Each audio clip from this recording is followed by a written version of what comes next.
मथुरा, जहां हर कण में कान्हा बसते हैं, लेकिन क्या अब यही मथुरा एक बड़े आंदोलन का गवाह बनने जा रहा है? 9 अगस्त, एक तारीख जिसने प्रशासन की नींद उड़ा दी है। कार सेवा का ऐलान हो चुका है, संत समाज तैयार है, पुलिस अलर्ट पर है और पूरे देश की नजर अब कृष्ण नगरी पर टिकी है। लेकिन सबसे बड़ा सवाल, क्या मथुरा में 9 अगस्त को कार सेवा होकर रहेगी? क्या प्रशासन इसे रोक पाएगा या आस्था का जनसैलाब हर बैरिकेड को पार कर जाएगा? और क्या कृष्ण जन्मभूमि का विवाद अब अदालत से आगे बढ़कर सड़क पर नई लड़ाई की पटकथा लिखने जा रहा है? तो भाई दूसरी तरफ भगवान श्री कृष्ण को लेकर मौलाना के विवादित बयान ने सियासी और धार्मिक बवाल बढ़ा दिया है। आज बहस मथुरा पर, क्योंकि सवाल सिर्फ एक बयान या एक ऐलान का नहीं है, सवाल कृष्ण नगरी के बदलते माहौल का है।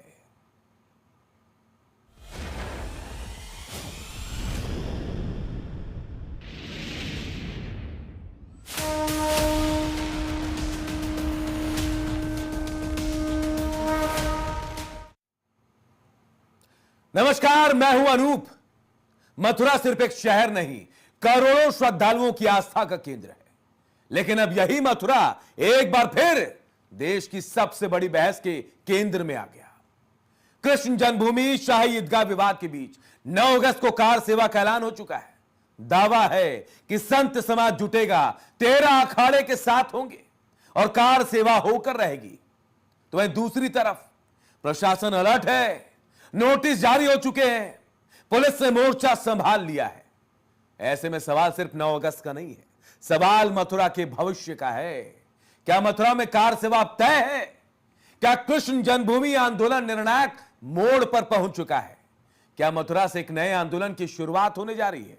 क्या प्रशासन कार सेवा को रोक पाएगा या आस्था का सैलाब हर रोक पर भारी पड़ेगा? क्या मथुरा अब देश की सबसे बड़ी धार्मिक और सियासी लड़ाई का अगला केंद्र बनने जा रहा है? आज इन्हीं सवालों पर होगा रण, लेकिन उससे पहले एक रिपोर्ट।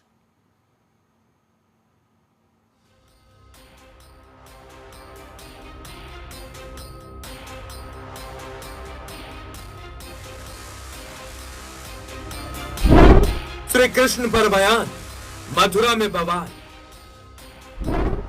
कार सेवा का ऐलान, प्रशासन अलर्ट, एक बयान एक ऐलान, मथुरा में घमासान।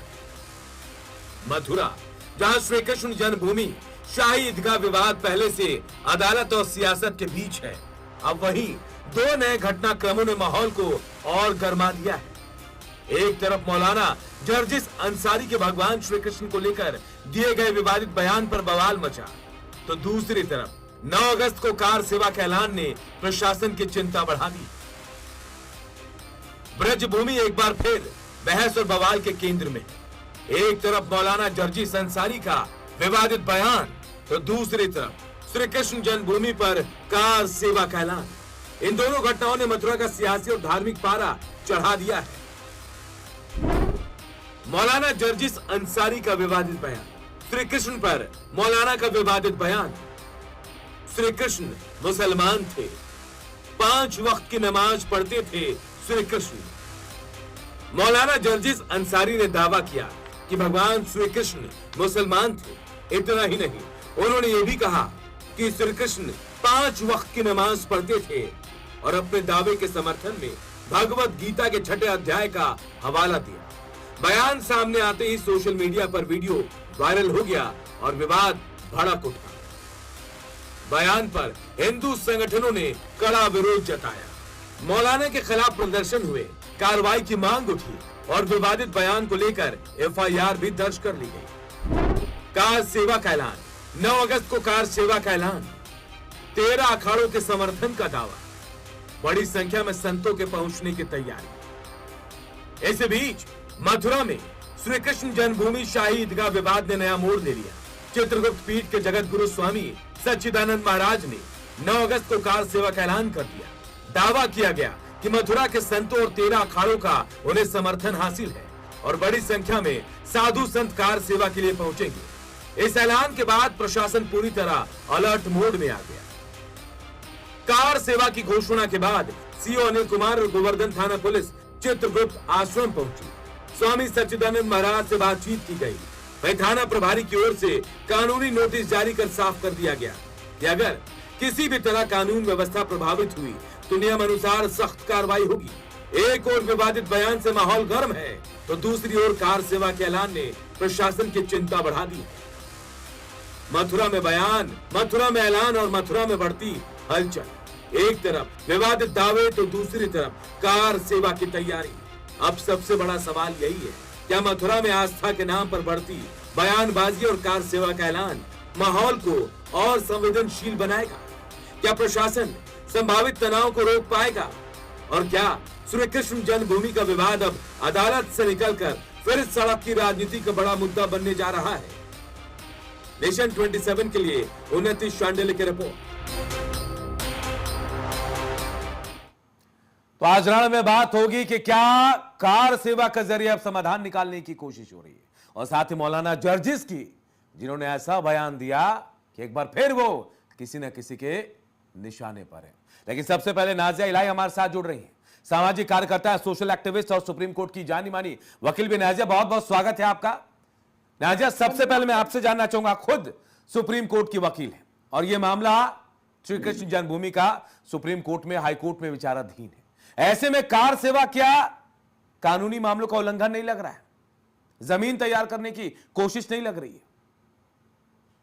देखिए, मुझे लगता है कि कानून भी इस चीज को बिल्कुल सामने रखेगा कि मर्यादित तरीके से अगर कार सेवक जाते हैं और अपनी पूजा आराधना बहुत ही शांति से, अध्यात्म तरीके से करते हैं, तो मुझे नहीं लगता है कि कोई वायलेशन ऑफ लॉ होगा। क्योंकि जिस हिसाब से हम लोग देखते हैं कि मुहर्रम में AK-47 निकलता है, तलवार निकलता है, खंजर निकलता है, पिस्टल और बंदूक निकलते हैं। उसके बाद उज्जैन में एक वैन को ही फोड़ दिया जाता है बम बारूद और विस्फोटक से, और उसमें लिखा जाता है कि लेप कर आ गए हम, और तलवार और खंजर से दिखाया जाता है सर तन से जुदा का। तो मुझे लगता है कि उसको विवादित कहा जाता है, उसको क्रिमिनल डायबोलिक माइंड कहा जाता है, उसको violation of law and constitution of India कहा जाता है।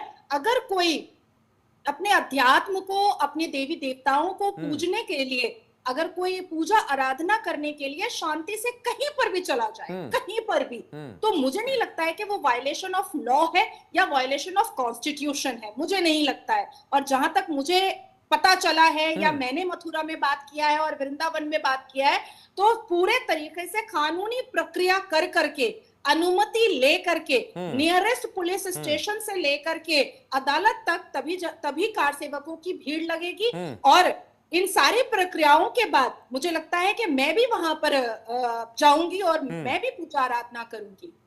आप कट्टरपंथ को लेकर बहुत मुखर रही हैं और मदरसों को लेकर भी लगातार सवाल उठाते रही हैं। ऐसे में मौलाना जर्जिस का बयान आपने सुना होगा, वो कह रहे हैं कि कृष्ण भगवान तो मुस्लिम थे, 5 बार के नमाजी थे। क्या ऐसा नहीं लग रहा है कि जानबूझकर मुस्लिम समाज को भड़काने की कोशिश है और यह कोशिश कहीं ना कहीं सांप्रदायिक सद्भावना को बिगाड़ सकती है?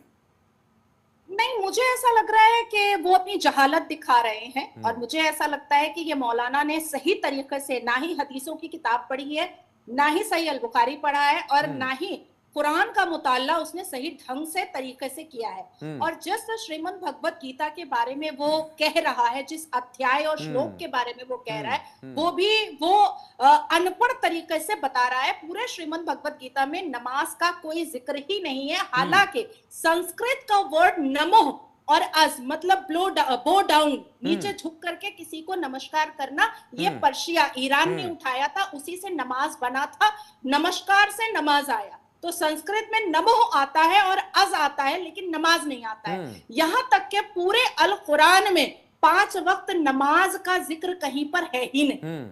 5 वक्त नमाज का तरीका भी कहीं पर नहीं है। 18 जुलाई 3228 BCE में श्री कृष्ण भगवान जी का जन्म हुआ, और जो इस्लाम आया है वो तकरीबन 3227 साल के बाद आया है, 610 CE में। तो आप सोचिए कि एक है कॉमन ईरा जब इस्लाम आया, और एक है बिफोर कॉमन ईरा जब श्री कृष्ण जी का जन्म हुआ। तो इस्लाम तो बहुत बाद में आया, और जहां तक मुझे ऐसा लगता है कि अल्लाह भी पहले सनातनी रहे होंगे, बाद में उन्होंने इस्लाम कबूल किया होगा, और औरंगजेब जैसा कोई आया होगा उनके सामने तो उन्होंने इस्लाम कबूल किया होगा। मुझे लगता है कि ऐसे जाहिल और ऐसे अनपढ़ मौलानाओं को जेल की हिरासत में बंद करना चाहिए। और ये जो देवबंद जो है, दारुल उलूम देवबंद, ये जो 8 साल में मौलाना का लक़ब दे देता है, 10 साल में मुफ्ती का लक़ब दे देता है, तो मैं और आप 8 साल में क्लास 4 में जाते हैं अगर लोअर केजी से हम ले तो। और आप सोचिए कि हम जब 8 साल पढ़ते हैं तो हम क्लास 4 क्लास 3 में पहुंचते हैं, और ये 8 साल पढ़ करके मौलाना बन जाते हैं और 10 साल पढ़ करके मुफ्ती बन जाते हैं और देश के महत्वपूर्ण मुद्दों पे अपनी बात रखते हैं। तो मुझे लगता है कि देश के चैनल्स को, नेशनल चैनल्स को और देश के अच्छे लोगों को खड़े होकर के ऐसे मौलानाओं को बॉयकॉट करना चाहिए, और ऐसे मौलानाओं को जो जलसा जुलूस को ऑर्गेनाइज करके बुलाते हैं उनको भी जेल की हिरासत में लेना चाहिए और कानूनी कार्रवाई करनी चाहिए। नाजिया, आपको क्या लगता है, जर्जिस अंसारी जैसे लोग ये बयान देते हैं, उसके बाद कई मौलाना ऐसे जो चुप्पी साध लेते हैं, इस पर कोई कुछ नहीं कहता, क्या कोई साजिश है? लग रहा है ऐसा कि किसी को भड़काने की कोशिश की जा रही है, किसी को तैयार करने की कोशिश की जा रही है? जैसे जैसे देखिए बंगाल में इलेक्शन पास आता है तो ऐसे ऐसे मौलानाओं कभी बाबरी मस्जिद बनाने के लिए खड़े हो जाते हैं पैगंबर मोहम्मद को साइड करके, कभी उत्तर प्रदेश में इलेक्शन सामने आता है तो ऐसे ऐसे मौलानाओं का विवादित और मुजाहिद वाला, जिहादी वाला बयान सामने आ जाता है। मुस्लिम मौलाना जब मदरसे में रेप करता है तो देवबंद उलमाए हिंद और जमायतुल उलमाए हिंद और मुस्लिम पर्सनल लॉ बोर्ड चुप हो जाता है।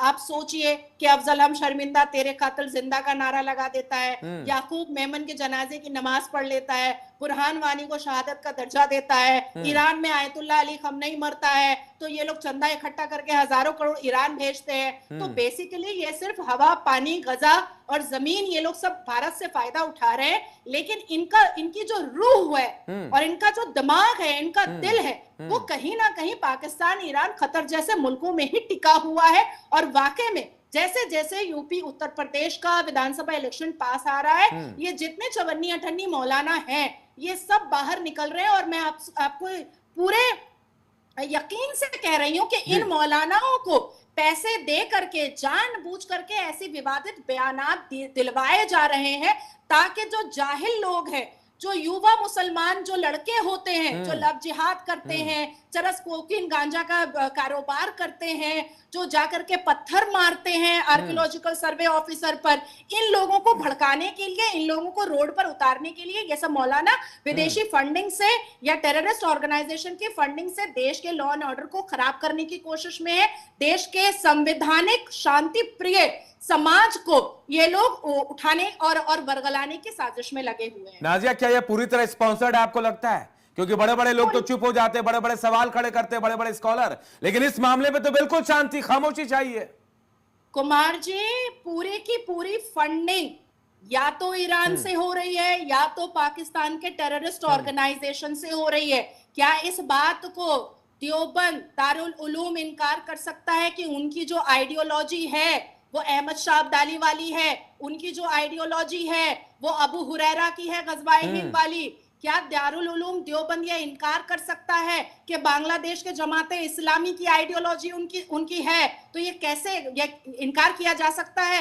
ये जितने भी मौलाना अभी उत्तर प्रदेश की विधानसभा इलेक्शन से पहले बाहर निकलेंगे, अगर इनकी इंक्वायरी एनआईए या एटीएस कर लेगा, समझ में आ जाएगा कि किस तरीके से पाकिस्तान के टेररिस्ट ऑर्गेनाइजेशन से इनको फंडिंग आ रही है। चलिए, बहुत बहुत शुक्रिया नाजिया हमारे साथ जुड़ने के लिए। तो देखिए, नाजिया इलाही सामाजिक कार्यकर्ता, सोशल एक्टिविस्ट हमारे साथ जुड़ी और कहा उन्होंने कि ऐसे लोगों के लिए एक ही इलाज है, इन्हें काल कोठरी में डाल देना चाहिए। ऐसा कहीं नहीं लिखा है और सवाल बहुत बड़ा भी है, क्योंकि कार सेवा एक तरफ शुरू होने वाली है, ऐलान कर दिया गया साधु संतों की तरफ से कि कार सेवा होकर रहेगी, तो दूसरी तरफ उन्हें हाउस अरेस्ट किया गया है, उन पर नजर रखी जा रही है।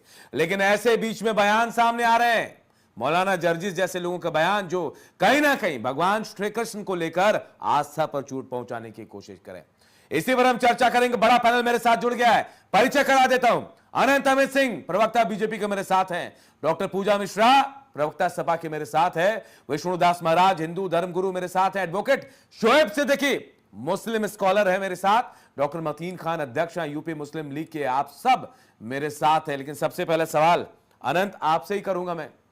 अनंत, क्या लगता है इस तरह का बयान सामने आना, मौलाना जर्जिस जो बयान दे रहे हैं, उस बीच कार सेवा, क्या वाकई कार सेवा हो सकती है, या फिर जर्जिस का बयान जो आप देख रहे हैं वो क्या किसी को भड़काने के लिए? देखिए अनूप जी, सर्वप्रथम तो आपको और आपके सभी पैनलिस्ट को और आपके सभी देखने वाले दर्शकों को वंदे मातरम, भारत माता की जय, जय जगन्नाथ। देखिए मौलाना जर्शिश अंसारी का जो बयान है, जो झारखंड में उन्होंने जो बयान दिया है, वायरल हो रहा है, वो ऐसा लगता है कि आस्था पर आघात है। आस्था राजनीति का विषय नहीं है, संविधान का विषय है। लेकिन जिस तरीके से श्री कृष्ण को भारत में मानने वाले जितने भी सनातनी है, ऐसा लगता है कि उनके दिल पे एक आघात पहुंचाने वाला ये बयान है, उनका बयान है। और ऐसे बयान की भारत में कोई जगह नहीं है।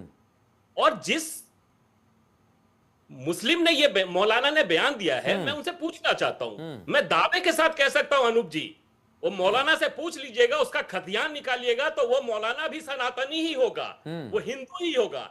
क्योंकि 5000 वर्ष पूर्व अवतार लेकर श्री कृष्ण जी आते हैं और वो कहते हैं ना, परिताय साधु नाम विनाशाय च दुष्टतम धर्म संस्थाय नाच संभवानी युगे युगे। वो सनातनियों को स्थापित करने के लिए और जिस तरीके से अवतार लेकर आते हैं और दुष्टों का नाश करने के लिए, और जिस तरीके से ये मौलाना ने जो बातें कही है, ऐसे लोग आते कहां से हैं? और ऐसे समय पे जब माननीय योगी आदित्यनाथ जी ने कहा है अयोध्या के बाद मथुरा की बारी है, और मथुरा में 9 तारीख को जिस तरीके से साधु संतों ने जो नारा लगाया है, और मथुरा निश्चित तौर पे श्री कृष्ण की जन्मभूमि है और मथुरा वंचित नहीं रहेगा। सवाल मैं पूछूंगा अमित, क्योंकि कार सेवा के लेकर भी सवाल है मेरे पास। मैं पूजा जी के पास आ रहा हूं। पूजा जी, वाकई मुझे देखिए, मुझे लग रहा है कि या तो आप कविता से जवाब देंगे या दोहे से जवाब देंगे। ये जो चल रहा है, आप देख रही हैं कि एक तरफ कार सेवा की बात हो रही है, सामाजिक बात हो रही है कि भाई भगवान श्री कृष्ण की बात हो रही है, दूसरी तरफ मौलाना जर्जिस का बयान सामने आ रहा है। तो ऐसे में मथुरा विवाद पर क्या विपक्ष का कोई जवाब सामने आएगा या फिर खामोशी रहेगी? आपको नमस्कार, साथी प्रवक्ताओं को भी नमस्कार मेरा। और पहली बात तो मैं जो है, भाजपा के जो प्रवक्ता कह रहे थे वो ऐसे है, यदा यदा ही धर्मस्य ग्रामीण भवति भारतम अभ्युत्थानम अधर्मस्य धर्मस्य श्याम्यहम्। ये जो है आपका श्लोक है, जो बोला जाता है कि जब जब हुई है धर्म की हानि, तब तब प्रभु स्वरूपा वो जन्म लेते हैं। अब मैंने मौलाना का बयान मैंने ढूंढने की कोशिश की कि मौलाना ने बयान दिया कब था। ये कोई पुराना बयान है, और पैनल में उपस्थित जो बैठे हुए हैं वो इस पे भड़क गए हुए हैं। अब इनको कहा गया कि पुराने बयान पे भड़किए, या फिर वो पुराने बयान को उठा करके लाया गया। हालांकि अगर जो है हमारे धर्म में माना जाता है, भगवान श्री कृष्ण का जो है एक श्लोक है, चौथा श्रीमद् भगवद गीता में है, चौथे अध्याय में है, 11वां श्लोक है। वो 11वां श्लोक है, ये ऐसा है, ये यथाम प्रद्वयन्ते ताशम तथाएव भजाम्यहम्। इसका आशय ये निकल करके आता है कि जो मुझे जिस भाव से मानना चाहता, भगवान श्री कृष्ण जी कहते हैं कि जो मेरे शरण में जिस भी भाव से आता है वो जो है मेरे शरण में हो जाता है। और ये कहा भी गया हुआ है कि गोस्वामी तुलसीदास भी कहते हैं, जाकर रही भावना जैसी हर मूर्ति देखी वैसी। कोई मुसलमान है तो उसको मुसलमान जैसा दिख रहे हैं, कोई क्रिश्चियन उसको क्रिश्चियन जैसा दिख रहे होंगे। अल्लाह ईश्वर सब एक ही है। अगर वो ऐसे देख रहे हैं कि नहीं वो थे, तो मुझे लगता है कि फिर ये तो भगवान जी से पूछना पड़ेगा, भगवान जी मानते हैं कि नहीं मानते हैं। हमारा तो मानना है, आपका भी स्वागत है, आप भाई जैसे मान लीजिए, बहन जैसे मान लीजिए, भगवान सबका स्वागत करते हैं। मैं बयान कोशिश कर रही थी कि मुझे एक्चुअल बयान मिल जाए, वो नहीं मिला। बस मुझे मिला कि ये धर्मगुरु जी जो है विष्णुदास जी भड़के हुए हैं और ये कोई पुराना बयान है, तो ये वर्तमान समय में देख करके किया जाए। कार सेवा की बात कर लेते हैं। हालांकि जो है, जो अखाड़ा परिषद के अध्यक्ष गिरी जी हैं, तो अखाड़ा परिषद के अध्यक्ष गिरी जी खुद भी कहते हैं कि स्वयं वो तय नहीं कर पाए हैं अभी तक कि उनको किस तारीख को जाना है। नहीं, आज देखिए, आज पूजा जी, आज बात हुई हमारी, उन्होंने तो कह दिया कि भाई तुम रोक लो, हम तो तैयार हैं, कार सेवा होकर रहेगी चाहे जैसे भी हो। किस तारीख को होगी और क्यों होगी? मतलब क्यों करेंगे कार सेवा? मतलब जो मामला कोर्ट में चल रहा है, मैं गिरी वो है नहीं थे एक डिबेट में, तो मुझे ये जानना था कि आपको कार सेवा करनी क्यों है, आपका लक्ष्य क्या है? अगर भगवान का लक्ष्य आपका ये कि भगवान की मंदिर बननी चाहिए, तो आप भारत देश में रहते हैं, वो कोर्ट में केस चल रहा है, परिणाम निकल करके आएगा, ईश्वर पे भरोसा रखिए, वो बनेगा। ईश्वर ने तो कहा नहीं है कि आप जाकर के विध्वंस मचा दीजिए, ईश्वर इसकी जो है साथ में खड़ा भी नहीं है। भगवान तो बहुत कोमल होता है। तो जब आप सनातन की आड़ में उन्माद पैदा करना चाहते हैं तो वो सनातन नहीं होता है। अगर आप सनातन की सही दिशा लेकर के जा रहे होते तो आप तामसिक प्रवृत्ति का प्रतिलक्षण ही नहीं करते। मैं ये जवाब भी ले लेता हूं पूजा जी। विष्णुदास महाराज हमारे साथ बैठे हैं। विष्णुदास महाराज जी जवाब देंगे, क्यों जाना है? देखिए, भारत की पहचान संस्कृति और सनातन से है अनूप जी। और मैं आपको बता दूं, कृष्णाय वासुदेवाय देवकी नंदनाय चा नंद गोप कुमाराय गोविंदाय नमो नमः सच्चिदानंद रूपाय विश्वोत्पत्त्यादि हेतवे तापत्रे विनाशाय श्री कृष्णाय वयम्। ये भारत की पहचान जब राम से है, कृष्ण से है, तो हम लोग कार सेवक में जाएंगे, 9 अगस्त में जाएंगे और कोई रोक नहीं सकता है, क्योंकि हमारा लोगों का एक ही लक्ष्य है कि जैसे अयोध्या प्राप्त हुआ उसी तरीके से मथुरा भी प्राप्त होगा, ज्ञान व्यापी भी प्राप्त होगा और संभल भी प्राप्त होगा। जहां जहां है वहां प्राप्त होगा। अब मैं एक विषय पर और आता हूं। कुछ मौलाना संविधान और कानून को नहीं मानते, चाहे वह पुराना बयान हो चाहे नया बयान, बयान तो बयान ही। और सनातन के खिलाफ ये बोल देना कि भगवान श्री कृष्ण नमाज अदा करते थे, भगवान श्री कृष्ण मुसलमान हैं, क्या इस तरीके से बोलने से सनातन के आस्था के साथ खिलवाड़ नहीं होगा? आप बताइए, क्या संविधान कानून इजाजत देता है?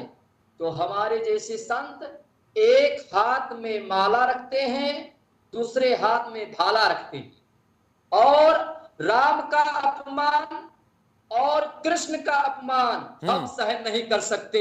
चाहे हम मर जाए, चाहे हमको मार दिया जाए, मैं सहन नहीं कर सकता हूं।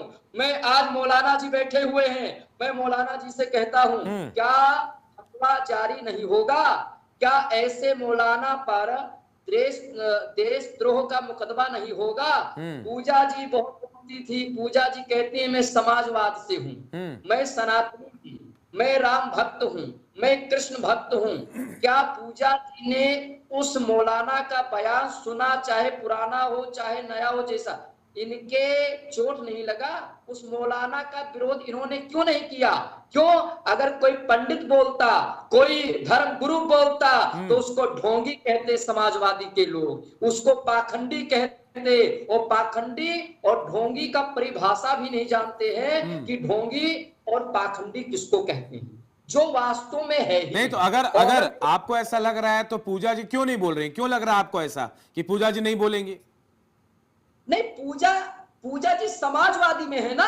और समाजवादी वही लोग हैं जो कहते हैं कि गौशाला से बदबू मारता है। भाई, गौशाला खोलने से क्या जरूरत है? अगर पूजा जी भारतीय जनता पार्टी में होती तो इस तरीके से विचार और धारा नहीं होता। मैं कहता हूं पूजा जी, आप मिश्रा होकर के, एक ब्राह्मण होकर के आप समाजवादी में हैं, और अखिलेश यादव अगर राम को गाली दे, राम पर सवाल उठाए, तो आपकी हिम्मत नहीं है कि अखिलेश यादव की विरोध बोल दो? आपकी हिम्मत हो तो अखिलेश यादव के विरोध में बोल करके देखो। आप जानती है मैं उस पार्टी थोड़ा सा पूजा जी 30 सेकंड दे रहा हूं आपको, आप जवाब दे दीजिए बस।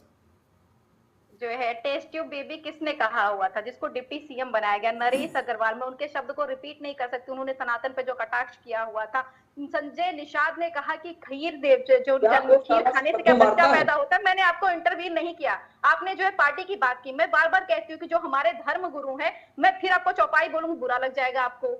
गोस्वामी तुलसीदास जी ने लिखा हुआ है कि जाकर नखो जटा विशाला सोई प्रसिद्ध तपस्वी का निकाला। आप लोग उसी चौपाई को चरितार्थ करते हुए नजर आते हैं। उत्तर प्रदेश में एक लोकगीत है, मन्ना रंगाए जोगी, रंगाए जोगी कपड़ा, आसन मार जोगी, गाय है पचरा। आप लोग उसी गीत का पर्याय है। और आपने कहा कि मैं ब्राह्मण हूं, मैं ब्राह्मण हूं, इसीलिए मुझे पता है कि मेरा आराध्य क्या चाहता है। भारत में रह करके साधु को गाली दे सकती हो, साधु को ढोंगी कहकर तुम्हारी औकात ही दर्शाता है, तुम्हारा विचारधारा ही दर्शाता है कि समाजवाद केवल संतों को ढोंगी कह सकती है और संतों को ही पाखंडी कह सकती है। मैं बार बार कह रहा हूँ पूजा जी, बार बार कह रहा हूँ कि अगर आपकी हिम्मत हो तो मौलाना के विषय में बोल करके दिखाओ, मौलाना के विषय में बोल करके दिखाओ। संत तुमको ढोंगी दिखाई देते हैं, संत तुम्हें ढोंगी दिखाई देते हैं, संत तुम्हें पाखंडी दिखाई देते हैं, संत तुम्हें कपड़ा भगवा कलर दिखाई देते हैं। ये भगवा का अपमान मत करो पूजा जी, होश में आ जाओ। ये भगवा का अपमान मत करो, आज सनातन का अपमान मत करो। एक समाजवादी के जैसे लोग सनातन विरोधी थे, तुम भी सनातन विरोधी जैसा विचार मत बनाओ। पहले समझो कि ढोंगी पाखंडी और उल्टा शब्द का उपयोग मत करो। किसी को ढोंगी पाखंडी भगवाधारी मत बोलो, ये गलत है। डिबेट में बैठ करके इस तरीके से शब्द का जो चले, मैं विष्णु जी पूजा जी आप दोनों को रोक रहा हूँ। विष्णु जी पूजा जी आप दोनों को रोक रहा हूँ। पूजा जी विष्णु जी थोड़ा रुकिए, थोड़ा धैर्य रखे। विष्णु जी पूजा जी ढोंगी कहेंगी, महात्मा को पाखंडी कहेंगी। पूजा जी रुक जाइए, बराबाची जानती है। पूजा जी रुक जाइए, विष्णु जी रुक जाइए, थोड़ा धैर्य रखे। विष्णु जी आप संत हैं, विष्णु जी थोड़ा धैर्य रखिए। पूजा जी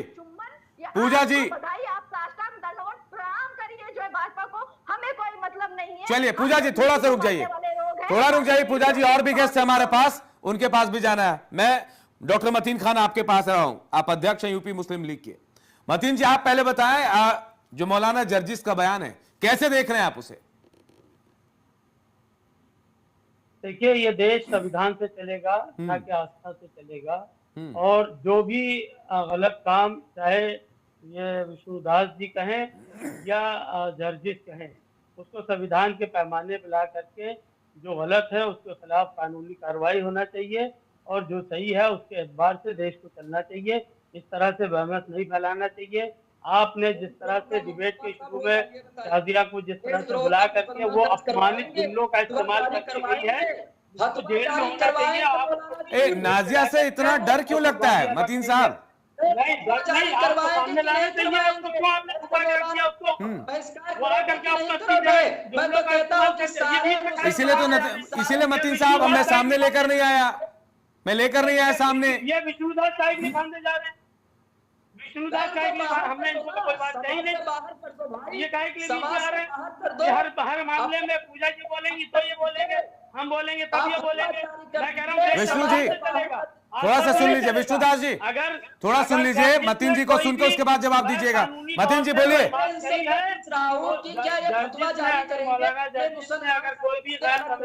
विष्णु जी मैं पूछ लेता हूँ, मतीन जी अपनी बात पूरी करें। वो मुकदमा होना चाहिए। और इसके अलावा जो लोग जवान काटने की बात कर रहे हैं, क्या वो संवैधानिक बात है? क्या उनको मुकदमा नहीं होना चाहिए? ये कौन सा तरीका है भाई? जो मौलाना जर्जिस ने जो बयान दिया है संविधान के दायरे में आकर के, उसमें जो उसके खिलाफ कानूनी कार्रवाई होती है, कानूनी कार्रवाई होना चाहिए उनको। अगर वो कानून के हिसाब से विष्णु जी थोड़ा धैर्य रखिए। विष्णु जी मैं वापस आऊंगा, वक्त आपको भी मिलेगा। ये बात कहे कि उनकी जबान काट लेंगे, ये भी संविधान के खिलाफ है। उनके खिलाफ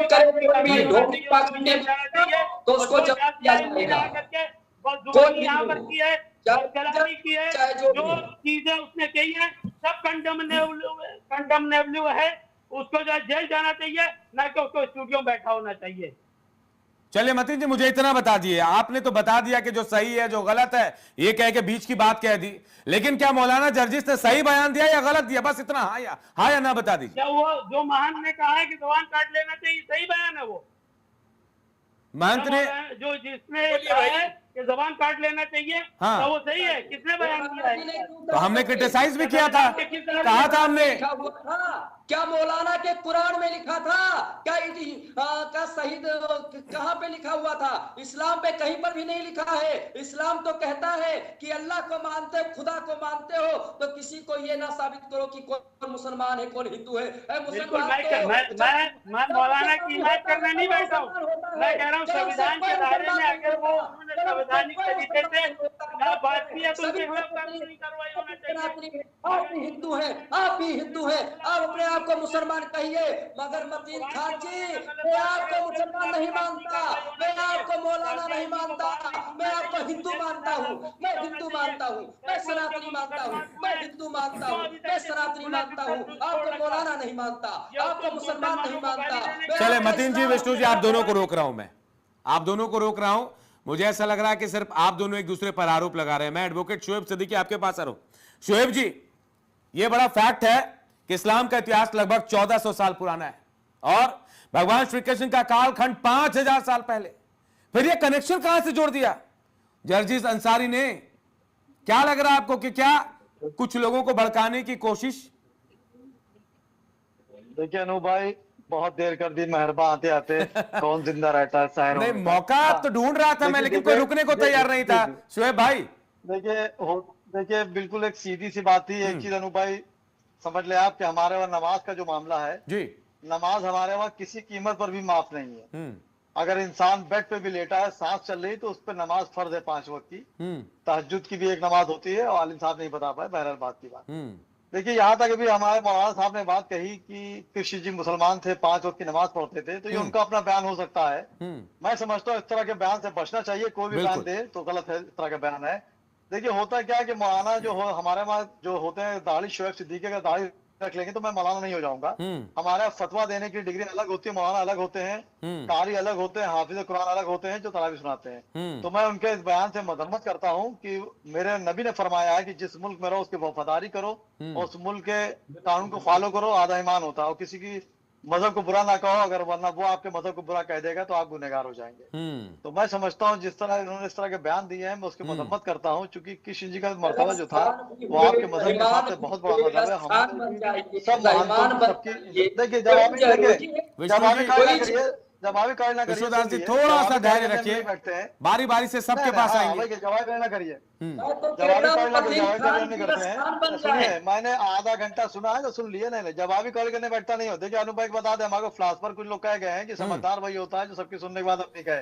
प्लीज उछल पान ना करिए, इंसान उछल पान नहीं करता है। सुनिए बात, जहाँ तक कार सेवक वाली बात कही, सुनिए मालूम है आप बोल रहे हैं, ठीक अच्छी बात है। होता क्या, कार सेवकों ने जो भी बात कही अनुभव भाई कि मैं 9 अगस्त को जाऊंगा, तो मेरी गुजारिश रहेगी वजीर आला योगेंद्रनाथ जी से कि इस पे वो नजर रखें, क्योंकि वहां पे कानून का पालन होना चाहिए। और वो जो मुकदमा ऑलरेडी कोर्ट में चल रहा है, मुल्क कोई भी मुल्क हो, चाहे हिंदुस्तान और दुनिया में 206 मुल्क हैं, वो संविधान से चलते हैं, हर मुल्क के संविधान से चलते हैं। तो मैं समझता हूँ कि लॉ एंड ऑर्डर ना खराब हो, किस तरह कोई दिक्कतों का सामना ना करना पड़े। तो मैं समझता हूँ वहाँ के डीएम एसएसपी की जिम्मेदारी है, खासकर योगेंद्रनाथ जी को चाहिए कि वहां पर इस तरह की कोई बात ना हो जाए कि हिंदू मुस्लिम वाली कोई बात हो जाए। क्योंकि देखिए अगले साल इलेक्शन है, बिल्कुल जो मौजूदा हुकूमत है वो चाहेगी, योगेंद्रनाथ जी भी चाहेंगे मैं तीसरी बार जो हूँ मुख्यमंत्री बन जाऊं, और मोदी जी तीसरी बार प्रधानमंत्री बन चुके हैं, अगली बार नाम उनका भी जाएगा मुझे लगता है जहां तक। तो इस तरह की बात ना हो, चूंकि अगले बार इलेक्शन है, जो इख्तिदार में नहीं है वो भी इख्तिदार में आने की कोशिश करेगा। और जहां तक मौलाना साहब का बयान है मैं उसकी मजम्मत करता हूँ। उन्होंने बहुत गलत बयान दिया। उन्होंने कम से कम कहीं ना कहीं बड़े बड़े आलिम, जिस तरह भी आपने कहा कि बड़े बड़े मौलाना इस पर नहीं बोल रहे हैं, तो क्या बोल रहे हैं इस पर बताइए। उन्होंने गलत बयान दे दिया, मैं इसकी मजम्मत करता हूँ, लेकिन गुजारिश ये भी करता हूँ कि उनके इस तरह के बयान से सियासी रोटी ना सेकी जाए। क्योंकि होता क्या है कि आप देखिए मजहब को लेकर सियासी रोटी सेकने के लिए इख्तिदार में आने की कोशिश करते हैं और कहीं ना कहीं मुसलमान समुदाय को टारगेट पे लेते हैं। अगर आप देखिए चंद सालों से अनूप भाई कोई भी मामले होते हैं तो कहीं ना कहीं मुसलमान टारगेट पे आता है। और मैंने मुसलमान से भी हमेशा एक बात कही, उत्तर प्रदेश में जब कोई बात आती है तो आप अखिलेश यादव से नाम जोड़ा जाता है, बिहार में लालू प्रसाद से जोड़ा जाता है, बंगाल में ममता बनर्जी जोड़ा जाता है। तो और होता क्या है कि जब हुकूमत बदलती है तो उनका तो कुछ नहीं होता है, लेकिन मुसलमान हाशिए पे आता है, उसको नुकसान भुगतना पड़ता है। तो मेरी गुजारिश आपके चैनल से मुसलमानों से भी रहेगी कि इस तरह के ना करें, आप भी मुत्तहिद हुई है, क्योंकि मुत्तहिद होने में बड़ी चीज होती है। जिस तरह की आप देखिए कभी कोई बात होती है अनूप भाई तो मंजरेआम पर आ जाती है, लेकिन मेरी गुजारिश रहेगी आपके चैनल के द्वारा। बिल्कुल बिल्कुल शोएब भाई, आप जायज फरमा रहे हैं, को बचने की कोशिश करें। बिल्कुल आप जायज फरमा रहे हैं। मैं अमित आपके पास आ रहा हूं। अमित, एक बात बता दीजिए मुझे कि ये कार सेवा की तैयारी हो गई, कहा जा रहा है कि हम कार सेवा में जाएंगे, लेकिन कानून व्यवस्था बनाए रखना सबसे बड़ी जिम्मेदारी है। इसकी क्या गारंटी है कि 1992 जैसी घटना नहीं होगी? तैयारी तो बिल्कुल उसी तरह से। अनूप जी, इसकी 100% गारंटी है। पिछले 9 वर्षों से हमारी राज्य में सरकार है, 12 वर्षों से केंद्र में सरकार है। आप एक घटना बता दीजिए विगत 9 वर्षों में माननीय योगी आदित्यनाथ जी के नेतृत्व में उत्तर प्रदेश में एक दंगे अगर कहीं हुए हो तो बता दीजिए, संभल को छोड़कर।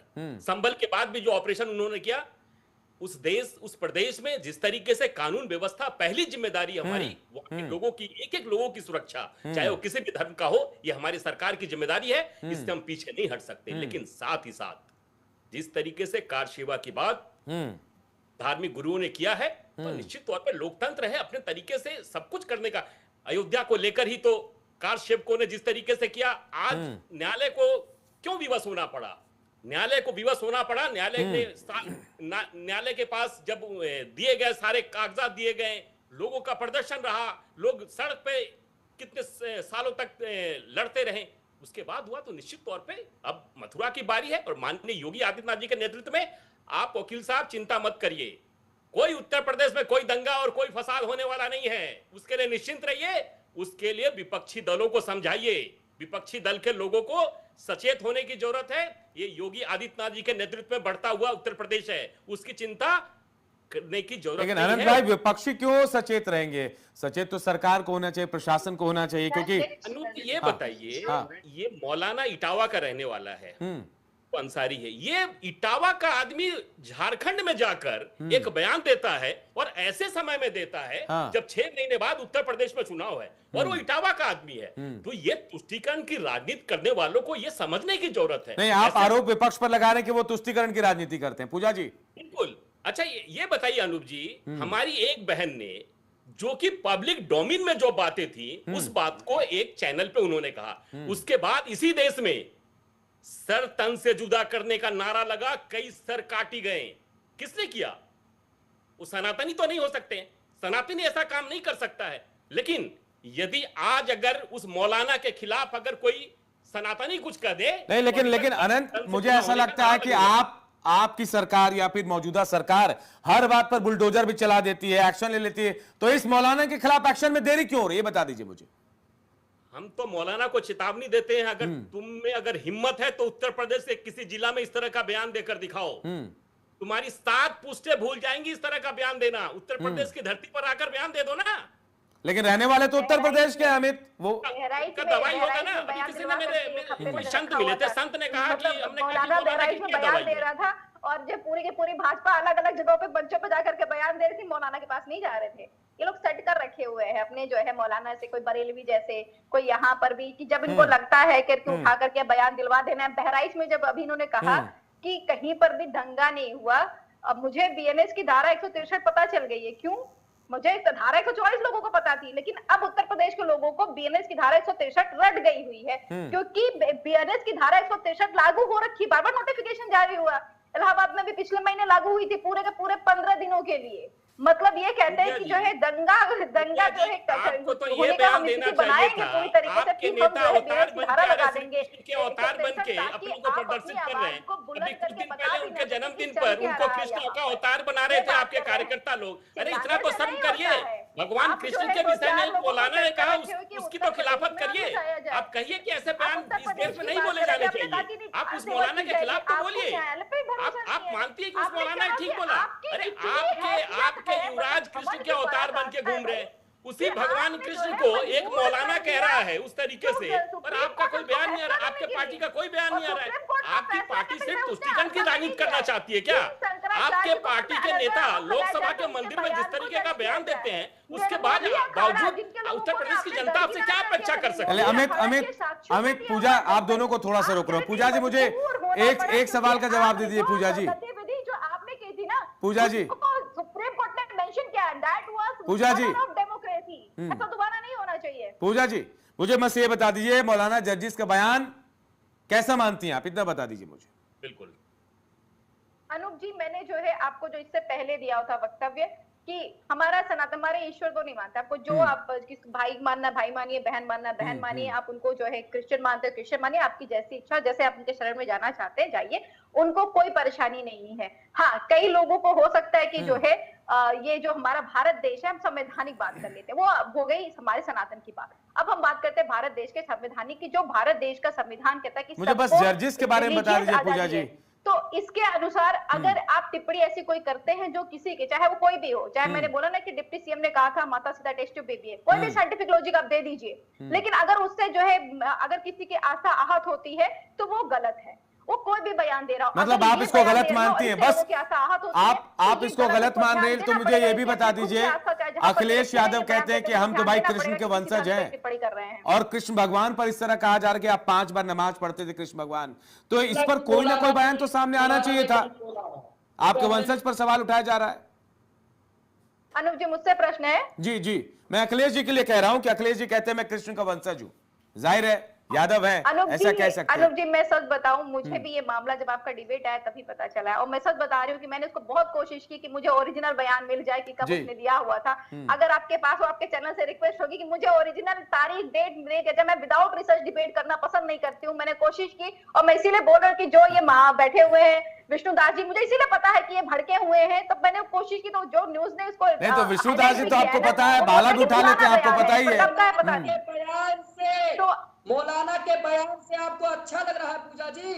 मौलाना के बयान का आपने विरोध किया? मौलाना से हमें क्या लेना देना? अगर मैं मिश्रा हूँ, मैं सनातनी हूँ, मुझे तो आपसे लेना देना रहेगा।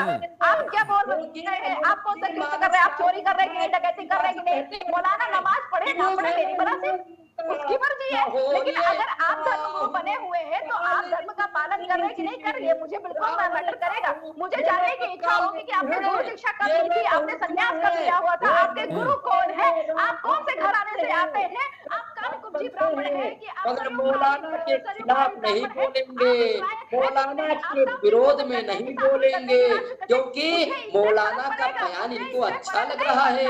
इसीलिए तुलसीदास बार बार कह रहे हैं ना कि मुझे रही अंत न होई निबाहु काल निमि जीवी रावण राहु। ये काल नेमी का मतलब क्या हुआ?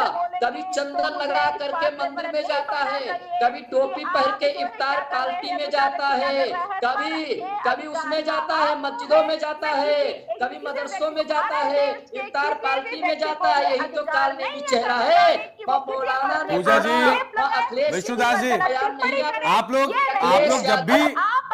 लोग जब भी किसी सवाल का जवाब देते भिड़ने लगते हैं। बिल्कुल, मैं रोक रहा हूं आप लोगों को, आप लोग आपस में बहस मत कीजिए, मैं गुजारिश कर रहा हूं। पूजा जी, विष्णुदास जी, आपने भी एक बयान दिया था जिसका जिक्र अभी मतीन जी ने भी किया था, क्या उस समय ये बयान जायज था? और आज अगर कोई जर्जिस जैसा आदमी कुछ ऐसा बयान दे रहा है तो वो क्या गलत है? विष्णुदास जी, अनूप जी, मैं बार कह रहा हूं, जो हमारे कृष्ण भगवान पर बोलेगा, जो राम पर बोलेगा, उसकी जीभ जो काट के लाएगा उसको 10 लाख रुपया इनाम दिया जाएगा। सनातन अपमान नहीं सहन कर सकता है और कृष्ण का अपमान नहीं सहन कर सकता हूँ। भाई अपमान आपका हो, आप जो है स्वर्ग है, वो सब नश्वर है, नश्वर है। भगवान अपमान सम्मान ये सबसे परे होते हुए सनातन हो जाइए। को मानता है, जो खुदा को मानता हो, इस तरीके से बयान नहीं देगा, इस तरीके से बयान नहीं देगा। और पूजा जी को ज्यादा दिक्कत हो रहा है, पूजा जी को ज्यादा दिक्कत हो रहा है, ज्यादा परेशानी हो रहा है। केवल मौलाना का समर्थन करना जानती है, मौलाना का विरोध करना नहीं जानती। पेट में दर्द हो रहा है, जब मौलाना के बारे में बोलते हैं तो पेट में दर्द होता है। इस तरीके से इनकी मानसिकता और सोच है। अनूप जी, मैं क्या कहूँ पूजा जी के बारे में, क्या कहूँ जी? ये खोज में ये ज्यादा सही रहेगा। आप जो है ईश्वर की खोज में ना निकलिए। नियम तो ये बनता था कि आप निकलते जो है सत्य की खोज में, प्रकाश की खोज में, अनंत की खोज में जाते हैं इंटरनेटी में। पर आप पूजा जी थोड़ा सा रुकिए। पूजा जी, आप तो कृपालु मौलाना का पूजा जी, निकल चलिए विष्णुदास जी, खोज में क्यों इनाम देंगे आप? विष्णुदास जी, शुभ कार्य अपने हाथों से पूजा जी जरा सा धैर्य रखे। विष्णु जी, आप भी जरा सा धैर्य रखिए। आपने कह दिया विष्णुदास जी, एक बार फिर वही बात कही आपने कि भाई 10 लाख रुपए का इनाम दिया जाएगा, यही इनाम आप देंगे, ये कह रहे हैं? मौलाना के बारे में नहीं बोलेंगे अनूप जी। नहीं विष्णुदास जी, मुझे ये बताइए, आपने फिर ऐलान कर दिया, मैं इसी बात का जिक्र कर रहा था। मतीन जी भी यही कह रहे थे कि आपने भी पहले बयान दिया जबान काटने का, फिर वही बयान दे रहे हैं कि जबान काटने का 10 लाख का इनाम देंगे। ये 10 लाख का इनाम आप देंगे? हाँ, मैं दूंगा। अगर राम के बारे में कोई बोलेगा, कृष्ण के बारे में बोलेगा, सनातन के बारे में बोलेगा, तो मैं बार बार कहता हूं कि जो जीभ काट के लाएगा उसको 10 लाख रुपए दिया जाएगा। क्या फर्क रह जाएगा विष्णुदास जी? एक संत में, एक बुरे आदमी में क्या फर्क रह जाएगा? सुनिए, संत तो अपने राम के लिए लड़ जाते हैं, कृष्ण के लिए लड़ जाते हैं, सनातन के लिए मैं संत बना हूँ, मैं समाज के लिए संत बना हूँ, राष्ट्र के लिए संत बना हूँ। परशुराम को जानते हैं, परशुराम को जानते हैं, बड़े बड़े संतों ने। चलिए मैं आप दोनों को रोक रहा हूं। देखिए, सनातन का मतलब सहिष्णुता भी है विष्णुदास महाराज जी, सनातन का मतलब सहिष्णुता भी है, लेकिन शायद यहां वो चीज नजर नहीं आ रही। मैं वापस आऊंगा। मतीन भाई आपके पास आ रहा हूं। मतीन भाई, आपने बहुत सारी बातें कही, बहुत सारी बातें आपसे नहीं हो पाई, लेकिन क्या आप जायज मानते हैं या फिर इन चीजों से बचना चाहिए जो बात हमारे मुस्लिम स्कॉलर ने कही, शुएब भाई ने? देखिए, मैंने तो इस बात को बहुत पहले कहा कि जो भी संविधान के खिलाफ काम करे उसके खिलाफ कानूनी कार्रवाई होना चाहिए। और अभी आपके चैनल पे विष्णुदास जी ने अलग इस बात को कही कि संविधान के खिलाफ, हिंदुस्तान के आईन के खिलाफ ये काम कर रहे हैं। लिहाजा मैं आपके चैनल के माध्यम से एडमिनिस्ट्रेशन से महाराज थोड़ा सा रुक जाइए, मतीन भाई की बात सामने आने दीजिए। महाराज थोड़ा सा बात आने, मतीन भाई बोलिए। बर्दाश्त नहीं कर सकता हूँ अनूप जी, बात करना हो तो सच्चा मौलाना ने बयान दिया है कि मौलाना ने बयान दिया है कि संविधान की इजाजत देता है, नहीं देता है कानूनी इजाजत, संविधान नहीं देता है। लोग स्टूडियो में बैठे हैं, बड़े अफसोस की बात है, इनको जेल में होना चाहिए। आप बताइए, ये हो या मौलाना हो, अगर उन्होंने संविधान के खिलाफ किसी की भावनाओं को भड़काने के खिलाफ काम किया है तो उनको जेल में जाना चाहिए, उनको सख्त सजा होना चाहिए। और इस तरह से जो लोग भी, मैं हूँ, शाजिया इल्मी हो या कोई भी हो, अगर संविधान के खिलाफ कोई भी बात करता है, काम करता है, उसके खिलाफ उसको मुकदमा होना चाहिए, उसको जेल में जाना चाहिए। इसके अलावा मैं और मौलाना जी ने बोला, इटावा के मौलाना ने कहा भगवान कृष्ण मुसलमान है, क्या ये संविधान इजाजत देता है? क्या कानून इजाजत देता है? मतीन खान तो सनातनी है, आप अच्छे मौलाना हैं, आप इस्लाम के जानकार हैं, और ऐसे मौलाना का विरोध क्यों नहीं करते हैं? ऐसे मौलानों को समाज से बाहर क्यों नहीं करते हैं? ऐसे मौलानों पर फतवा क्यों नहीं करते हैं? आप तो जानकार हैं, इस्लाम के जानकार हैं, आप अल्लाह खुदा को मानते हैं, आप अच्छे मौलाना हैं, ज्ञानी हैं। बताइए मतीन खान जी, बोलिए, जवाब दीजिए, क्या देशद्रोह का मुकदमा दर्ज होगा? क्या सारे मौलाना भारत के एक जगह हो करके ऐसे मौलाना का बहिष्कार करेंगे? ऐसे मौलानों का बहिष्कार होगा नहीं होगा? मतीन खान जी जवाब दीजिए, जवाब दीजिए मतीन खान जी, ऐसे मौलानों का समाज से बहिष्कार करेंगे कि नहीं करेंगे? फतवा जारी करेंगे नहीं करेंगे? देश में प्यार मोहब्बत की जरूरत है, भड़काने की जरूरत नहीं है। जब भी तरक्की करेगा, समन्वय होगा, मोहब्बत से काम करेंगे, चाहे जर्जी को भड़काने वाला काम करें या ये महंत विष्णुदास अगर भड़काने वाला काम कर रहे हैं, इनके खिलाफ भी मुकदमा होना चाहिए, इनको भी जेल जाना चाहिए। देखिए, ये बात जायज है कि इस तरह से बयानबाजी नहीं होना चाहिए। मैं शुएब भाई आपके पास आ रहा हूं। लगातार हम बातचीत तो कर रहे हैं, लेकिन अलग अलग चीजें निकलकर सामने आ रही हैं। कार सेवा की बात करें कि जिस तरह से कार सेवा करके हम कार सेवा करके रहेंगे, क्या आपको भी लग रहा है कि इससे माहौल बिगड़ सकता है? हमें ऐसे चीजों से बिल्कुल बचकर चलना चाहिए। देखिए अनूप भाई, बिल्कुल हकीकत है, इन सब चीजों से बचना चाहिए, क्योंकि हम आप कुछ हरकतें ऐसे कर देते हैं तो फिर उसके बाद दिक्कतों का सामना समुदाय करना पड़ता है। देखिए, अभी हमारी बहन ने बोला था कि बयान कब का है, अभी का नहीं है, पुराना है। इसको मैं नहीं मानता हूँ, मेरी बहन है वो। बयान कभी कभी हो, अगर किसी समुदाय के बारे में गलत कहा गया है तो वो गलत है, चाहे बयान कब किसी का भी हो। लेकिन यहाँ देखिए अनूप भाई, दोनों बातें आती हैं कि आप देखिए, जब एक समुदाय मुस्लिम समुदाय के ऊपर टारगेट होता है तो कहीं ना कहीं आप चैनल पे तो नहीं, लेकिन दूसरे चैनल के एंकर भी सपोर्ट कर देते हैं, हुकूमतें भी सपोर्ट कर देती हैं, लोग बैठे भी सपोर्ट कर देते हैं। नहीं, लेकिन मैं सपोर्ट नहीं कर रहा हूँ, मैं बराबर आप लोगों से बात कर रहा हूँ। मैं गुरुजी को भी कह रहा हूँ कि गुरुजी गलत है। नहीं, आपको नहीं कह रहा हूँ भाई, मैं तमाम डिबेट उस पर कह रहा हूँ। मैं ये कह रहा हूँ कि किसी भी समुदाय का जो मजहब होता है उसके बारे में कोई भी समुदाय का बुरा कहता है, उसके बीच सख्त सख्त कार्रवाई करना चाहिए। लेकिन एक मुस्लिम समुदाय है, वो अपने को ठगा महसूस करता है। अब आप देखिए, हमारे नबी के बारे में इतना नाजिया ने कह दिया अब तक वो जेल नहीं गई, उनको कहीं ना कहीं संरक्षण मिला हुआ है, तो बड़े अफसोस की बात होती है। यही शुएब सिद्दीकी कह दिया होता तो शायद मकान नाजिया तो कहती है कि मुझसे डरते हैं मुस्लिम धर्मगुरु, मेरे साथ सामने आने से डरते हैं क्योंकि मैं तमाम पोल खोल कर रख देती हूँ। देखिए पोल नहीं, वो तो देखिए होता क्या कि आप भी बड़ी मोहब्बत से सुन रहे थे उनको, उन्होंने तमाम इस्लाम की बातें A to Z गलत बोली, उनको कुछ मालूम ही नहीं है। हम तो कह रहे हैं कि वो मजहब भी बदल तो बेहतर रहेगा, बहरहाल डिबेट दूसरी चल जाएगी। मेरा कहने का मतलब है कि देखिए मथुरा है, काशी है, जो भी मामला चल रहा है कोर्ट में चल रहा है, संविधान को मानिए। मैंने बाबरी मस्जिद का फैसला मेरे खिलाफ आया था, मैंने उसको माना। इस तरह आप इस तरह लॉ खराब करने की कोशिश ना करें, चूंकि अगले साल इलेक्शन है, आप उस चीज को माहौल खराब करने की कोशिश ना करें, चूंकि माहौल कोई भी खराब करेगा घूम फिर के एक समुदाय जो है मुसलमान समुदाय, उसके ऊपर बात आ जाएगी। अगर कार सेवक वहां जा रहे हैं तो मुझे उम्मीद है अपने मुख्यमंत्री जी से, योगी आदित्यनाथ जी से, इस पे नजर रखेंगे परमिशन मिलती है कि नहीं मिलती। चूंकि आप कह रहे मैं वहां जाऊंगा, ऑलरेडी मुकदमा कोर्ट में पेंडिंग है, वहां चल रहा है, तो जब चल रहा है तो आप इंतजार करिए जैसे एक समुदाय इंतजार कर रहा है। इस तरह की बात मैं समझता हूँ आने के बाद कहीं ना कहीं राज्य का माहौल खराब होगा, उस पर मुख्यमंत्री की टेंशन बढ़ेगी कि लैंड ऑर्डर सही करें या इलेक्शन की डेट घोषित करें। तो मैं समझता हूँ कोई भी समुदाय हो, किसी समुदाय के महंत को या बुजुर्गों को बुरा नहीं कहना चाहिए। मैं उसके खिलाफ हमेशा रहता हूँ, मुल्क संविधान के खिलाफ संविधान से चलता है। और मेरी धर्मगुरु से भी गुजारिश, अपने आलिमों से गुजारिश है कि इस तरह का अगर कोई आदमी बात करता है तो आप मंजर आम पर आके उसकी मुखालफत करिए, जिससे कि दूसरे समुदाय को लगे कि मेरे सपोर्ट में उनके आलिमों ने बोला। या अगर आपके वहां कोई बुरा बोले तो महंतों को, संतों को आना चाहिए और उस समुदाय को, अपने समुदाय को डांटना चाहिए कि आपने गलत कहा। ये गंगा जमनी की तहजीब की मिसाल दी जाती है, क्योंकि जब एक तरफा आप काम करेंगे तो कहीं ना कहीं दूसरे समुदाय को ठेस पहुंचेगी। अनूप भाई, मेरा यही कहना है एक शेर के साथ रहेगा कि हिंदू दिखाई दे कि मुसलमान दिखाई दे, आंखें तरस रही कि इंसान दिखाई दे, तो इस मुल्क में इस तरह गंगा जमनी तहजीब रखिए कि हम आज जिस तरह दिवाली में आपके वहां मुसलमान जाता है, ईद में मेरा वहां हिंदू भाई आता है, उस गंगा जमनी को मिटने मत दिए, वरना इक़्तिदार की भूख वाले लोग हमको आपको फाड़ देंगे।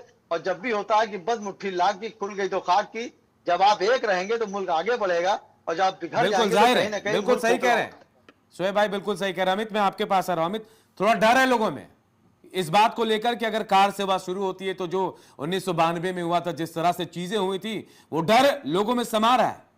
तो क्या आप लोग इसे रोकेंगे? क्योंकि आप पुलिस ने, मुझे जानकारी जो मिली, पुलिस ने रोकने की कोशिश की, आज बयान भी सामने आया, वहां पर पुलिस व्यवस्था कर दी गई टाइट, उसके बावजूद अभी भी कहा जा रहा है कि नहीं, कार सेवा होकर रहेगी।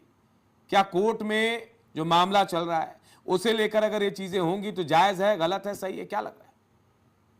देखिए अनूप जी, आपने देखा होगा कि पूरी दुनिया का सबसे बड़ा कुंभ अभी प्रयागराज में संपन्न हुआ। हमारी सरकार ने किस तरीके से, उस दौरान भी बहुत सारी प्रश्न उठाए गए, लेकिन उसके बावजूद सरकार ने जिस गंभीरता के साथ इतने करोड़ों लोग आस्था के डुबकी लगाने के लिए गए, सभी के साथ जायज हुआ। मैं बस आश्वासन दे दीजिए कि नहीं, कोई चीज गलत नहीं होगी। हाँ। आपके माध्यम से मैं पूरे उत्तर प्रदेश, पूरे देश की जनता को आश्वासन देता हूं कि निश्चिंत रहे, माननीय योगी आदित्यनाथ जी के नेतृत्व में बढ़ता हुआ उत्तर प्रदेश है, किसी को चिंता करने की जरूरत नहीं है। मैं पूजा आपके पास आ रहा हूं। पूजा, 30 सेकंड में बता दीजिए, आपको क्या लगता है, ये कार सेवा जायज है या फिर क्या है? बिल्कुल 30 सेकंड में। देखिए अनूप जी, जो मामला कोर्ट में चल रहा है, सभी भारत देश के नागरिक हैं और सबकी जिम्मेदारी बनती है कि उत्तर प्रदेश में कोई भी प्रकार का उन्माद ना पैदा हो। कोर्ट में मामला चल रहा है, कोर्ट में आप जाकर के और साक्ष्य जुटाइए। जिस तरीके से निर्मोही अखाड़ा ने भगवान श्री राम जी के मंदिर मामले में जुटाया हुआ था, जिस तरीके से शंकराचार्य जी ने जुटाया, तो आप साक्ष्य लेकर के जाइए कोर्ट में, और साक्ष्य लेकर के जाइए और अपनी बात को रखिए, ज्यादा बेहतर रहेगा। मैं पूजा जी रोक रहा हूं आपको, मैं विष्णुदास जी आपके पास आ रहा हूं। बिल्कुल आखिरी कमेंट आपसे ही लूंगा, क्या आप लोग चाहते हैं कि कार सेवा हो? और आप लोग, मेरा आपसे जी बिल्कुल चाहेंगे अनूप जी। हमारी आवाज, ऑडियो में थोड़ी दिक्कत आ रही है महाराज, थोड़ी परेशानी हो रही है। आवाज मिल पा रही है विष्णुदास जी आपको मेरी? चलिए, ऑडियो में दिक्कत है। मैं मतीन भाई आपके पास आ रहा हूं, आप क्या चाहते हैं मतीन भाई? क्योंकि 1992 का विध्वंस हम सब लोगों ने देखा है, क्या हुआ था? देखिए, मैं कह रहा हूं कि ये देश संविधान से चलेगा, संविधान को जो भी तोड़ने का काम करेगा उसको, उसके खिलाफ कानूनी कार्रवाई होना चाहिए। और ये कार सेवा वैमनस्यता फैलाने के लिए की जा रही है, लोगों को पोलराइज करने के लिए की जा रही है। इसको सरकारों को चाहिए कि इसको फौरन रोक लगाए। चलिए, बहुत बहुत शुक्रिया आप तमाम लोगों का। लेकिन इसी बीच एक बड़ी खबर का रुख कर लेते हैं। देखिए, विष्णुदास महाराज ने जो बड़ा बयान दिया वो एक बार दर्शकों को बता दे रहे हैं, और उन्होंने ऐलान कर दिया है मौलाना जर्जिस अंसारी को लेकर बड़ा ऐलान एक बार विष्णुदास महाराज ने किया है और कहा कि जो भी उनकी जुबान काटेगा उनको 10 लाख रुपए का इनाम दिया जाएगा। देखिए, जर्जिस अंसारी वही मौलाना जिन्होंने कृष्ण भगवान को लेकर बयान दिया तो कहा कि कृष्ण भगवान 5 बार नमाज पढ़ते थे, लेकिन अब विष्णुदास महाराज ने ऐलान कर दिया है कि जो उनकी जुबान काटेगा उनको 10 लाख इनाम दिया जाएगा।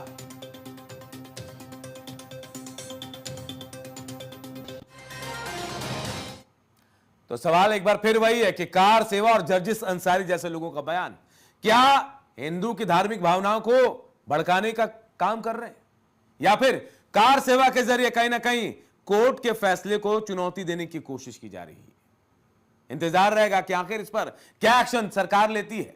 देखते रहिए नेशन 27।